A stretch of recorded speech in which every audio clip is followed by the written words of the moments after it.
Facebook status delete কর, না হলে সমস্যায় পড়বি।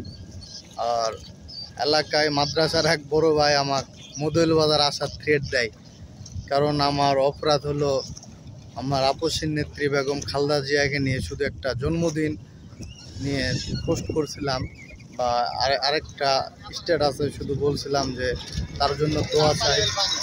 কোনো রাজনৈতিক ওইরকম কোনো নেতা নয়, আমি নামও নেইনি, জাস্ট খালি দোয়া চেয়েছিলাম। এই তোমাদের সোনালি অতীত। স্ট্যাটাস ডিলিট কর, নয় সমস্যায় পড়বে, নয় চাকরি বাকরি হবে না তোর, নয় পুলিশ ধরে নিয়ে যাবে, না এটা করবে সেটা করবে। এই ভয়, সবসময় একটা জুজুর ভয় দেখানো, এটাই তোমাদের সোনালি অতীত ছিল। তো যাই হোক, তোমাদের জন্য কোনো দোয়া নাই, কারণ তোমরা অনেক অত্যাচার করছো, অনেক ছেলেদের সাথে অনেক মায়ের বুক খালি করছো।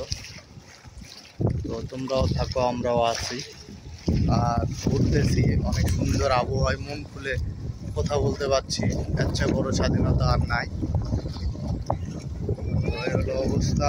আপনারা যে যেখান থেকে আমার ভিডিওটি দেখতেছেন, পছন্দ হলে অবশ্যই একটা শেয়ার দেবেন।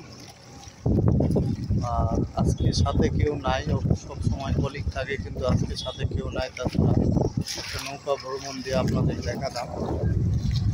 তো এই হলো অবস্থা। মোট কথা, বিকাল হলে এখানে অনেক লোকজনের সমাগম এবং অনেক ভালো ভালো দৃশ্য এখানে উপভোগ করা যায়। তো